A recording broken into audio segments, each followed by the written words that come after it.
Hey everybody, thanks for tuning in. This is The Sound and the Query. I'm Tim 2, and today we have one hell of a guest. He's a self-made man, a man of many talents. He fronts and plays in the bands The Honey Wilders and Odds and Sods. He owns and operates his very own recording studio and is a co-host of a radio show on KSFS. Aaron Madsen, welcome to the show. Thank you for having me. Very happy to be here. I'm glad you are here. Now, should I refer to you as Aaron, or do you prefer to go by Osgood Kane III, or both? I prefer Aaron in these situations. Okay, because Osgood Kane, though, is your... It's a fake identity I created to be a rock star. Okay, in the Honey Wilders. Yeah, exactly. Okay. It's because we have become fairly popular in other countries. Oh, really? And where would that be? Like Argentina, Spain. Okay. And they try to friend me on Facebook, and well. Didn't you also get a write-up in some German magazine, or? Spain. We get lots of press in Spain, it seems. That's good. So, good for us. Yeah. Not so good if you're playing in Hayward on a Tuesday night, but. Well, you actually have a pretty good following here too, right? That's fair, but it seems to be much better in foreign lands. All right. Well, let's talk about the music then. So, the Honey Wilders.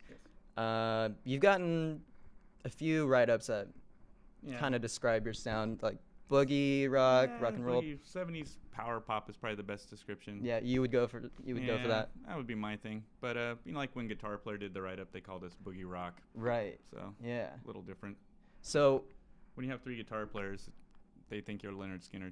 So is that where it all comes from? I think so. Bands like Leonard Skinner. Well, we don't really sound as much like more like Thin Lizzy or something like that. But we're not like a bunch of rednecks from the south.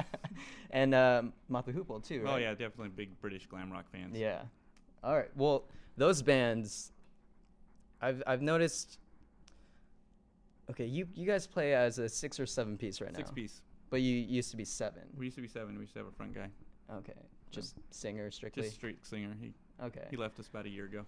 For the bands like Thin Lizzy or Motley Hoople, why do you guys have 6 or 7 as opposed to just 4 or 5? Well, I mean, like you listen to a Thin Lizzy record, there's 3 guitars happening on all those records, and usually a keyboard part, even though they played as a 4-piece live.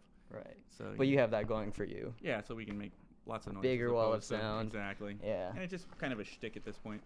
Okay. People are like, oh, wow, they got 3 guitar players and a keyboard player. And then, yeah, sure. Yeah, we do. All right. Well, you actually recorded the album, I did the Singles album. for Singles? Yeah, I did that all myself at the studio. In your studio? In my studio in Sunnyvale. Yes. What's the studio called? Madhouse Studios. Okay, and how long have you been doing that? I've been there for 10 years. Before that, I was in downtown San Jose, and then before that, I had MC Hammer's old studio in Fremont. Really? That was quite the fun times. All right, nice. Well, you get a lot of good bands coming through there, right? Yeah, I get a little bit of everything, I just, I've had everybody from their band called The Hold Up that's fairly popular these days. Right, yeah. And mutual acquaintances. Mutual acquaintances, yeah, exactly. Went to high school together. So you know Mike and those guys. Yeah, they're doing really good right now. Yeah, look at him and look at me right now. Just you look nice. Failure. The tie is nice. Thank you. But I think you outshined me today. Oh, that's just my normal garb. Well, then you outshine me every day. Exactly. You're just better. Only moderately. All right. Well, you actually co-host a radio show right here on campus. With Nick Jeffries. It's called Odds and Sods. Okay. We're actually doing our last show tonight. Because he's graduating. That's right. So we're at 8 o'clock. We do vinyl only. Okay. And what kind of music is it? It could be anything as long as it's on a record. Okay. All right. We played everything from Peter and the Wolf to, hardcore punk rock from the 80s. Nice.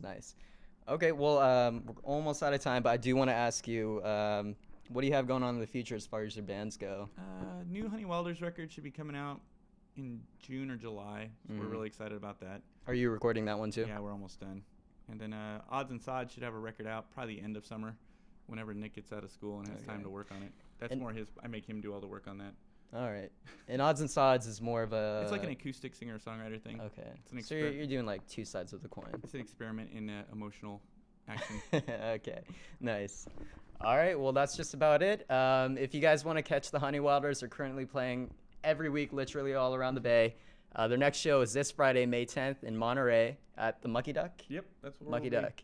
Yeah, and then they're going to be in San Francisco in a couple weeks at Hotel Utah Saloon. Thursday night. That's right. So check out the band on Facebook or thehoneywellers.com for more information, and check Aaron out on the show tonight every Thursday. Well, this is the last Thursday from 8 to 9 on KSFS. And lastly, if you like the show today, look for me on KSFS Radio this fall, the iTunes podcast section, or just find me on Facebook. I'm Tim Luley. Thanks for watching.